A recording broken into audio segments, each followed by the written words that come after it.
반갑습니다. 네, 오늘은 지난번까지 우리가 가족 예배로라고 하는 이름으로 우리가 함께 하나님 말씀을 나누고 교제하였는데요. 오늘부터는 어떤 이름으로 함께 모였다고요? 네, 맞습니다. 온 세대 예배라고 하는 이름으로 함께 하나님을 예배하게 됩니다. 아까 전에 같이 한번 인사했지만 저도 좀 긴장이 되고 해서 네, 같이 한번 서로 앞뒤 좌우를 다시 한번 보시면서 인사하면 좋겠습니다. 잘 오셨습니다. 네, 이렇게 한번 또 인사할까요? 오늘 또 주의 은혜가 가득하시길 바랍니다. 네, 앞으로 이 온 세대 예배라고 이름을 바꾸면서 점점 우리에게 또 이 예배 부분에 있어서 달라지는 부분들이 생길 텐데요. 오늘 우리가 이렇게 하나님을 예배할 때, 온 세대 예배로 하나님을 예배할 때 달라진 게 뭘까요? 보이십니까? 첫 번째는 설교자가 달라졌습니다. 그죠? 네, 4주차에는 부교역자들이 이렇게 돌아가면서 우리 자녀들과 함께 온 세대가 하나님을 예배하게 될 것입니다. 또 하나가 달라진 게 있는데요. 눈치가 빠르신 분들은 파악하셨을 수도 있습니다. 네, 뭐가요? 성경 본문을 보시면은요, 기존에는 우리가 복 있는 사람, 우리가 평소 때 큐티로 묵상하는 말씀을 중심으로 담임 목사님께서 말씀을 전해 주셨는데, 오늘 본문을 보면은 우리가 요즘에 묵상하는 사도행전이 아니고 무엇인가요? 출애굽기죠. 이 출애굽기는 제가 마음대로 선택한 것이 아니고요, 우리 아이들이 평소 때 우리가 11시에 여기서 예배할 때에 밑에서는 유치부, 그리고 중고등부, 유초등부 이렇게 하나님을 예배하게 되는데, 특별히 유치부와 우리 초등부 친구들이 이제 함께 하나님 말씀을 나누면서 하나의 공과를 사용하고 있습니다. 특별히 이제 올해 새로 개정이 되어서 이렇게 편찬이 된 킹덤 스토리라고 하는 그 공과로 말씀을 나누는데, 그 공과 순서를 보면 이번 주가 이 본문입니다. 네, 출애굽기 16장 말씀의 본문으로 나누게 됩니다. 그래서 우리가 온 세대 예배를 할 때면은 우리 주일 학교 친구들이 예배를 드리지 않고 여기에 참여하다 보니까 이 말씀이 들어야 되고 배워야 되는 말씀이 끊기는 거예요. 그래서 그런 것보다 이 시간에는 오히려 우리 자녀들이 계속 이 교육이 이어져 나가면서, 또 동시에 우리가 온 세대가 한 가족임을, 한 지체임을 우리가 또 함께 생각하고 나누고, 그러면서 하나님을 예배하는 시간이 되면 좋겠다라는 생각이 듭니다. 그래서 오늘 우리가 본문이 출애굽기 16장 본문이 우리 아이들의 나누는 본문인 것을 기억하시고, 오늘 이 시간 특별히 우리의 수준도 조금 낮출 필요가 있습니다. 평소 때는 우리가 아주 장성한 분량에서 하나님의 말씀을 들었다면은 오늘은 조금은 어린 아이가 되는 마음으로 하나님의 말씀을 나누면 좋겠습니다. 그런 의미에서 저도 긴장을 좀 풀 겸 제가 아이들하고 평소 때 가끔씩 하는 약속 박수가 있는데요, 우리 아이들이 있으니까 여러분도 아이가 되셔서 한번 잘 따라 해주실 수 있으실까요? 아우, 좋습니다. 제가 이거 안 하신다고 할까 봐 긴장했거든요. 한번 했으면 좋겠습니다. 제가 뭐냐면 어렵지 않습니다. 박수 한번 시작하면 짝 치고 아멘 하는 겁니다. 그리고 박수 두 번 하면은, 박수 두 번 시작하면 짝짝 쉿 이렇게 하는 겁니다. 먼저 두 개만, 오늘 네 가지 종류를 배울 텐데 두 가지 종류만 먼저 해보겠습니다. 자, 박수 한번 시작. 오, 80점. 네, 다시 한 번 더. 박수 한 번 시작. 아멘. 박수 두 번 시작. 그렇죠. 우리 아이들이 떠들면 제가 이렇게 하거든요. 다시 한 번. 박수 두 번 시작. 박수 세 번이 있습니다. 박수 세 번은 짝짝짝 할렐루야 이렇게 하는 겁니다. 자, 한번 해볼까요? 박수 세 번 시작. 할렐루야. 다시 한 번 더. 박수 세 번 시작. 할렐루야. 오, 잘하셨습니다. 마지막, 가장 어려운 마지막, 우리 박수 5번 치면 어떻게 하죠? 짝짝 짝짝짝 하면서 우리의 주인은 누구이십니까? 예수 그리스도이지 않습니까? 그래서 박수 5번 시작하면 짝짝짝짝짝 예수 그리스도 이렇게 하는 겁니다. 잘 하실 수 있으시겠습니까? 박수 5번 시작. 예수 그리스도. 박수 3번 시작. 할렐루야. 박수 2번 시작. 박수 1번 시작. 아멘. 마지막으로 박수 5번 시작. 예수 그리스도. 너무너무 잘하셨습니다. 우리 서로에게 잘하셨다고 박수 한번 하도록 하겠습니다. 네. 제가 생각했던 것보다 너무너무 잘하셨습니다. 그래서 여러분 안 보이시겠지만 제가 지금 손이 부들부들 떨리거든요. 네. 긴장된 마음을 조금 내려놓고 본격적으로 하나님의 말씀을 나누겠습니다. 오늘 말씀을 나누면서 첫 시작으로 여러분에게 조금은 황당한 질문을 해보려고 합니다. 한번 마음속으로 한번 생각해 보시고 마음속으로 한번 속으로 대답해 보시길 바랍니다. 여러분은 오늘 이 자리에 왜 나오셨습니까? 우리 자녀들은 더 자고 싶은데 왜 부모님의 손을 붙들고 이곳에 와서 어른들하고 하면 어렵고 길고 힘든데 왜 나는 이 자리에 앉아 있는 것일까? 주원아, 왜 이 자리에 앉아 있을까? 왜 이 자리에 앉아 있는가? 한번 스스로 한번 질문해 보시고 한번 답을 해 보시길 바랍니다. 우리가 이곳에 나오기 전에는 우리 각자의 상황이 서로 다르고 어쩌면 이곳에 나온 목적도 서로가 달랐을 수 있습니다.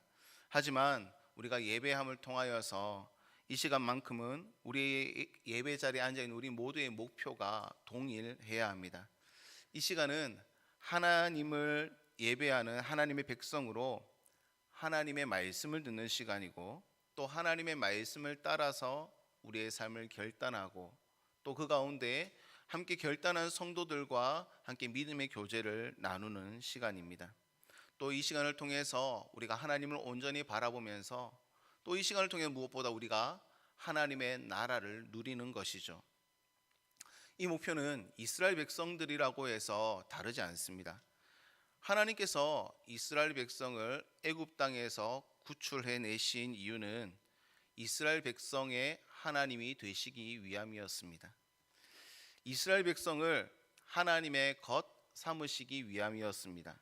이스라엘 백성이 다른 것을 보는 것이 아니라 하나님을 바라보게 하는 것, 이것이 하나님께서 이스라엘 백성을 구출하신 이유입니다. 그런데 이 하나님의 마음과 이스라엘 백성의 마음이 다르다는 것이 문제이지요.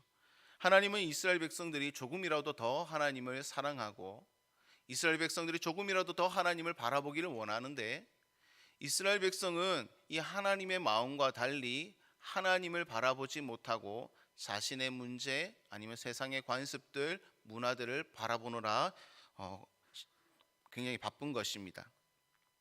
오늘 또 그런 모습이 나옵니다. 하나님의 능력으로 하나님께서는 이스라엘 백성을 애굽 땅에 재앙을 내리시면서 이들을 구출해 내셨습니다. 구출해 내시고 홍해가 그들 앞에 가로막고 있을 때에 하나님께서 홍해가 갈라지게 하심으로 이들을 기적적으로 구원해 내셨습니다. 그러면서 하나님께서 지속적으로 이들에게 메시지를 던지는 것입니다. 너희들은 내 거야. 다른 누구의 것이 아닌 너희는 내 거야 라고 계속적으로 우리에게 말씀하십니다. 이것은 이스라엘 백성들에게만 말씀하시는 것이 아니라 애굽 백성들에게도 그렇게 말씀하시는 거예요. 이스라엘 백성은 내 거니까 건들지 마.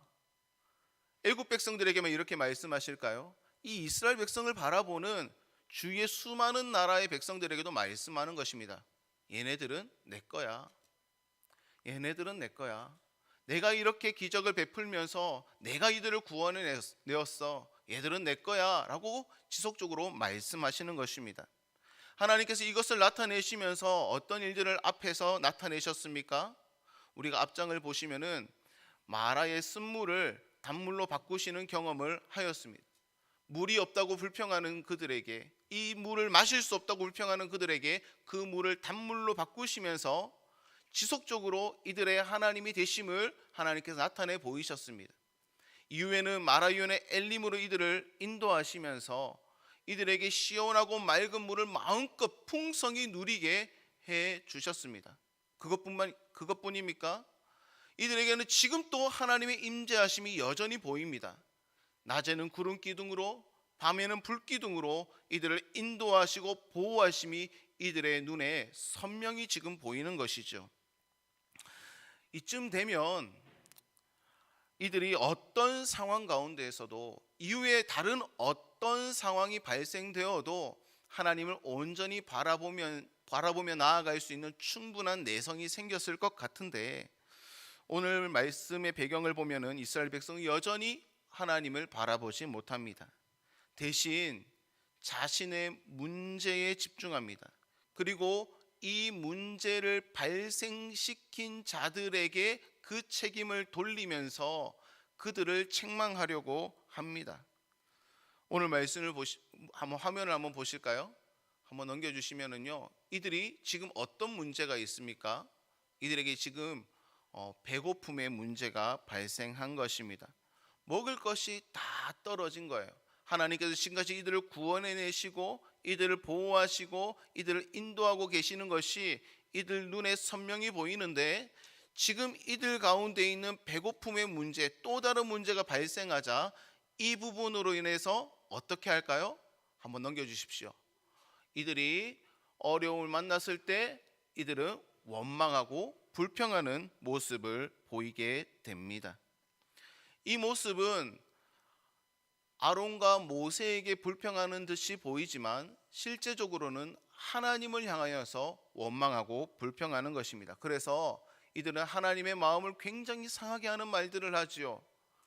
오히려 애굽에 있었던 것이 더 좋았겠다. 지금 이렇게 구원되어 있는 상황에 만족하는 것이 아니라, 이 상황에 감사하는 것이 아니라 오히려 예전에 종으로 있었던 애굽에서의 삶이 더 좋았다라고 회상하며 그렇게 이야기하는 것입니다. 여러분이라면 이런 순간이 다가왔을 때 어떻게 하셨을까요? 내가 만약에 이 광야에 있고 이렇게 구원을 경험하고 지금 하나님의 역사하심이 눈앞에 보이는 가운데 먹을 것이 다 떨어졌습니다. 앞으로도 먹을 것을 찾으려고 생각하니 막막합니다. 그러면 여러분의 반응은 어떠하겠습니까? 어떠한 순간에도 하나님께서 하나님의 백성에게 요구하시는, 원하시는 모습은 분명합니다. 이것을 우리가 오늘 기억해야 되는데 한번 따라해 보시겠습니다. 하나님을 바라보는 것입니다. 우리 아이들의 목소리가 들리지 않아요. 우리 자녀들의 목소리가 들리지 않아요. 다시 한 번 더. 하나님을 바라보는 것입니다. 할렐루야. 네. 지금까지 이들을 구원해내시고 또 이들을 보호하시고 인도하시는 그 하나님을 온전히 의지하는 것, 하나님을 바라보는 것이 하나님의 백성이 해야 되는 일입니다. 상황이 다르다고 다른 반응을 하는 것이 아니라, 어제도 역사하시고 또 지금 또 역사하시고 이후에도 역사하실 그 하나님은 동일하신 하나님이심을 믿고 그 하나님을 의지하며 하나님을 온전히 바라보는 것, 이것이 하나님의 백성에게 주어진 역할입니다. 우리는 흔히 생각하죠. 하나님께서 애초에 이스라엘 백성을 쉬운 길로, 안전한 길로, 문제가 없는 길로 인도하시면 되지 않으셨냐고, 그렇게 우리는 쉽게 질문할 수 있습니다. 동시에 우리의 삶에도 왜 하나님께서 굳이 나를 이렇게 어려운 길로 인도하시는가? 내가 이제 하나님의 백성이 되었는데, 나는 하나님의 자녀인데, 하나님이 나의 하나님이라고 하셨는데 내 삶에 어려움이 없으면 안 되는가? 하나님께서 이 길을 미리 아시고 이 문제가 애초에 발생하지 않도록 해주시면 얼마나 좋았을까? 우리 그런 생각 쉽게 하지 않습니까? 물론 하나님께서는 우리를 아무 문제 없고 또 어려움이 없는 쉬운 길로, 안전한 길로 충분히 인도하실 수 있는 분이십니다. 그럼에도 불구하고 성경 출애굽기를 보면은 하나님께서 이 이스라엘 백성을 아주 의도적으로 홍해의 광야길로 인도하시거든요. 왜 하나님께서 이들을 홍해의 광야길로 인도하시는 것일까요? 왜 물이 없고 먹을 것이 없고 또 안전하지 않는 누구의 보호하심이 있지 않고는 도저히 살아낼 수 없는 이 홍해의 광야길로 이스라엘 백성을 인도하시는 걸까요? 왜 하나님께서 우리의 삶에 때로는 평탄한 길이 아닌 마치 하나님이 나를 보호하시지 않는 것 같은 그런 상황으로 우리를 몰아넣는 것처럼 보이는 것일까요? 하나님께서 우리에게 이런 순간을 허락하시는 이유는 하나님의 백성이 그 어떤 순간에도 하나님을 바라보고 또 하나님 안에서 문제를 해결할 수 있음을 가르쳐 주기 위함입니다. 이를 통해서 하나님이 어떤 분이신지 우리가 알게 하시기 위함입니다. 그래서 어떤 순간에도 하나님을 바라보고 어떤 순간에도 하나님을 신뢰하고 어떤 순간에도 하나님을 예배하고 어떤 순간에도 하나님 섬기기를 선택하는 하나님의 백성이 되기를 원하셔서 이 길로 인도하시는 것입니다.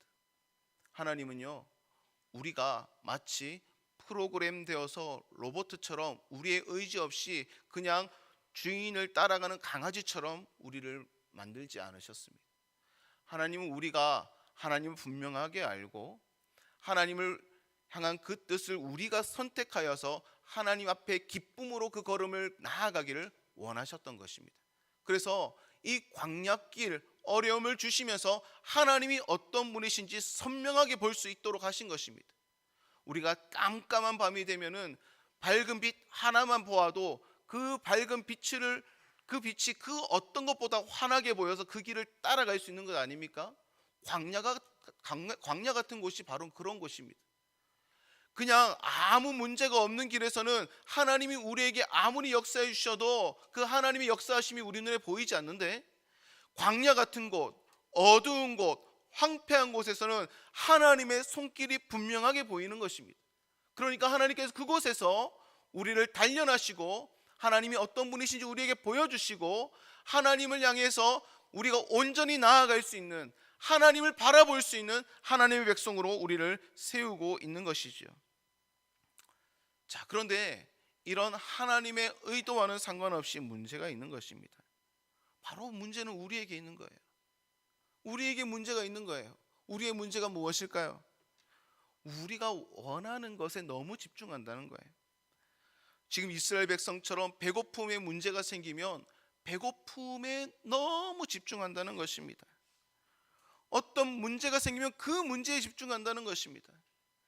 그 문제를 통해서 우리는 충분히 하나님을 바라보아야 되는데, 과거의 우리의 걸음들을 충분히 생각한다면 그 일 가운데 역사하셨던 주님이 지금 이 순간에도 역사해 주실 것을 믿고 온전히 하나님을 바라봄직한데, 우리가 여전히 하나님을 바라보지 못하고 무엇을 바라본다는 것입니까? 문제를 바라본다는 것입니다.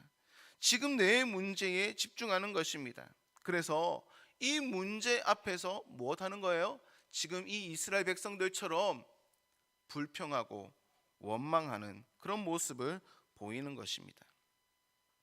그런데 그런 순간에도 하나님께서는 이스라엘 백성에게 이 하나님이 어떤 분이신지 명확하게 보여주시는 거예요.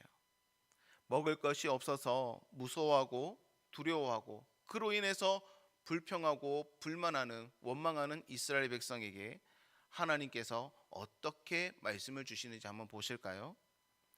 오늘 우리 함께 읽은 말씀 12절인데요.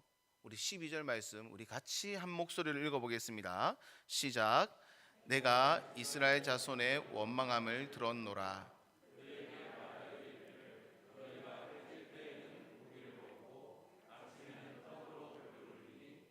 내가 여호와 너희의 하나님인 줄 알리라 하라 하시니라.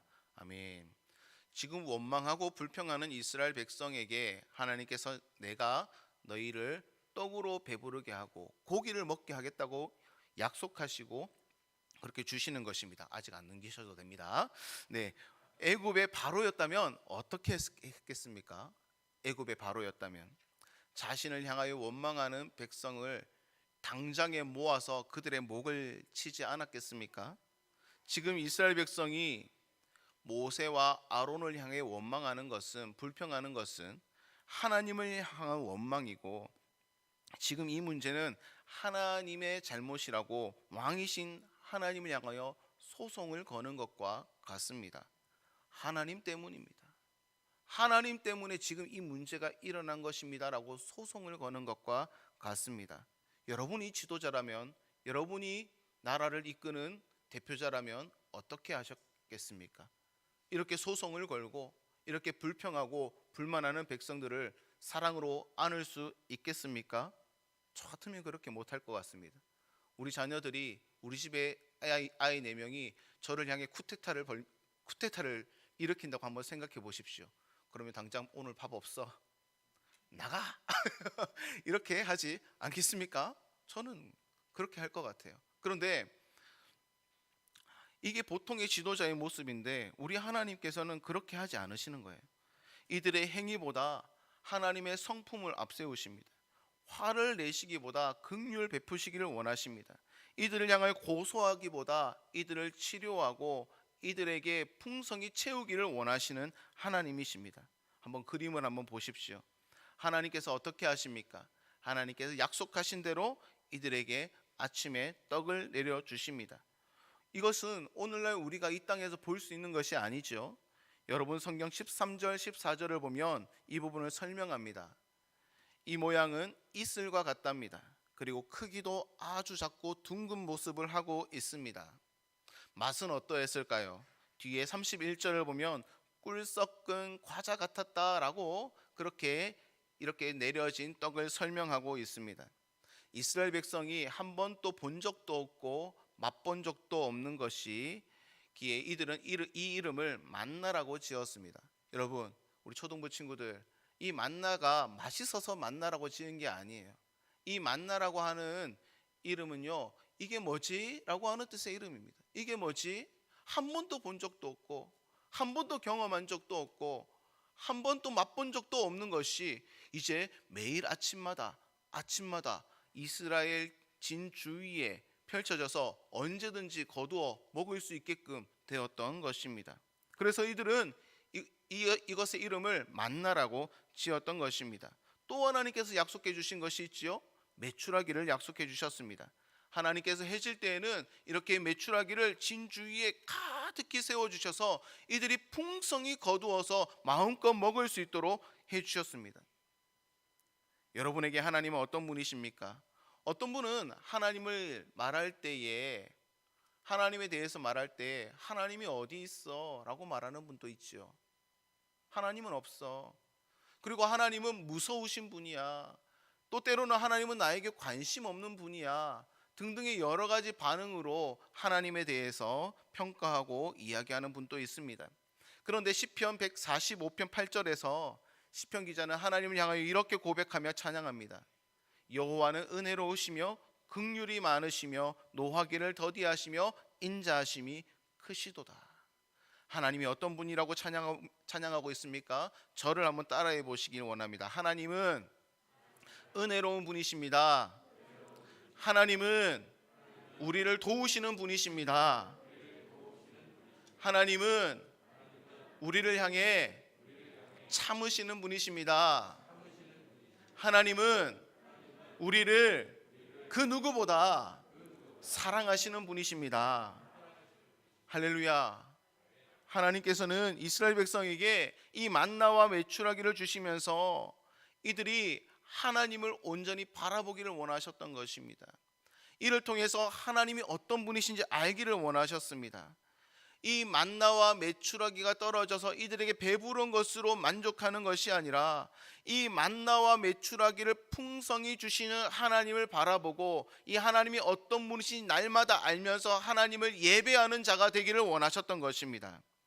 그래서 하나님께서 이 만나를 주실 때 매일 주시지 않으셨어요.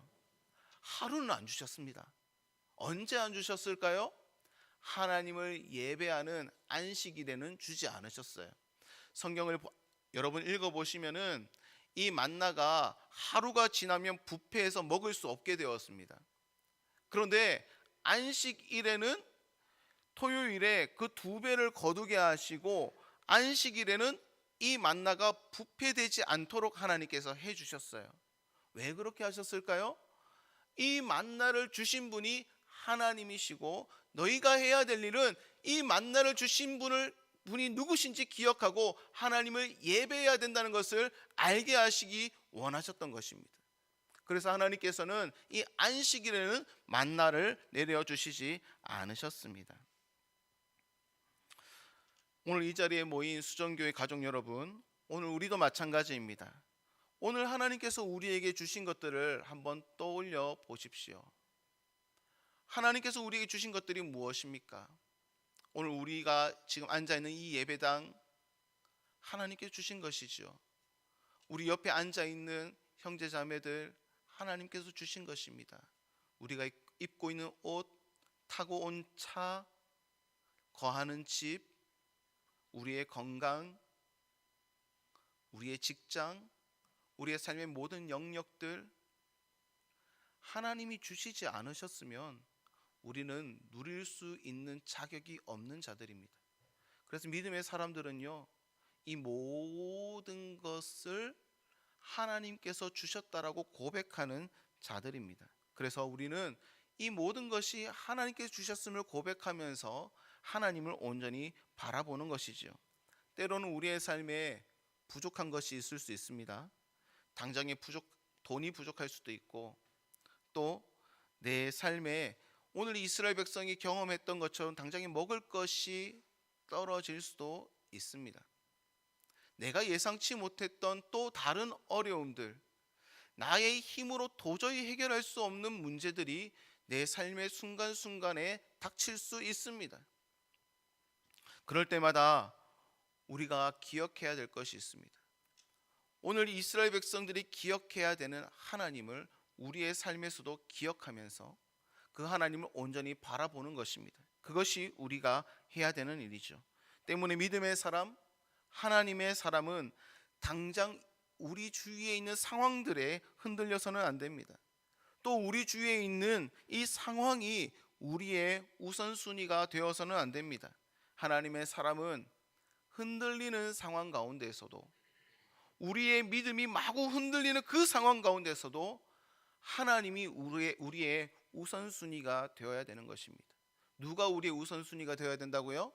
하나님이 우리의 우선순위가 되어야 됩니다. 그래서 신명기 8장 3절은 이렇게 말씀합니다. 우리 함께 읽겠습니다. 시작. 너를 낮추시며 너를 줄이게 하시며 또 너도 알지 못하며 내 조상들도 알지 못하던 만나를 내게 먹이신 것은 사람이 떡으로만 살 것이 아니요 여호와의 입에서 나오는 모든 말씀으로 사는 줄을 내가 알게 하려 하심이라. 무슨 말씀입니까? 떡이 중심이 아니라는 것입니다. 만나가 중심이 아니라는 것입니다. 다른 말로 말하면은 이 땅에서 내가 잘 먹고 잘 살고 인정받는 것이 하나님의 백성된 이유가 되어서는 안 된다는 것입니다. 하나님의 백성이라면 무엇이 우선순위가 되어야 되는 것입니까? 하나님을 바라보는 것, 하나님을 사랑하는 것, 하나님의 입에서 나온 그 말씀이 우리의 삶의 우선순위가 되어야 됩니다. 그래서 마태복음 4장 4절을 보면 시험 받으시는 예수님께서도 이렇게 말씀하십니다. 사람이 떡으로만 살 것이 아니요 하나님의 입으로부터 나오는 모든 말씀으로 살 것이니라. 요한복음 6장 35절에서 오병이어 그 기적을 경험한 사람들이 예수님께 나와서 지속적으로 육체를 만족시키는 떡을 요구하니까 예수님께서 이어서 이렇게 말씀하십니다. 예수께서 이르시되 나는 생명의 떡이니 내게 오는 자는 결코 줄이지 아니할 터이요 나를 믿는 자는 영원히 목마르지 아니하리라. 몸을 배부르게 하는 것, 나를 만족시키는 이 만나, 이 음식들, 우리 눈에 보이는 우리의 육체를 만족시키는 것들은 다시 우리의 몸을 배고프게 하고 다시금 우리에게 갈증을 일으키게 합니다. 하지만 우리는 영원한 하나님의 나라를 바라보며 살아가는 자들이지요. 이런 우리에게 영원한 양식이 누가 되어주시는 것입니까? 바로 예수 그리스도가 우리의 삶의 영원한 양식이 되어주시는 것입니다. 우리는 예수님 안에 영원토록 살아가는 존재인 것입니다. 그러므로 우리의 우선순위가 누가 되어야 되는 것입니까? 돈이 되는 것입니까? 양식이 되는 것입니까? 나의 힘이 되는 것입니까? 다른 사람의 능력이 되는 것입니까? 아닙니다. 우리의 우선순위는 하나님이 되어야 되는 것입니다. 제가 이번 주에 에센셜리즘이라고 하는 책을 읽었는데요, 이 책의 커버를 보면 이렇게 적혀 있습니다.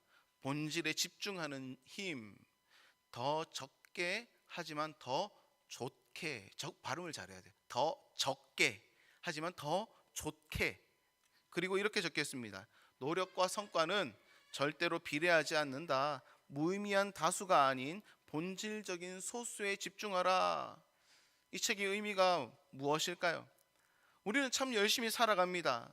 때로는 잠도 포기하고, 때로는 가족도 포기하고, 때로는 내 건강까지 포기하면서 아주 열심히 살아갑니다. 그런데 시간이 지나서 내 주위를 살펴보니까 가족도 떠나고, 어느 순간 내 몸도 상해 있고, 또 내가 생각했던 것보다 내가 그렇게 인정받는 위치에 있지 못한 우리의 모습을 보게 됩니다.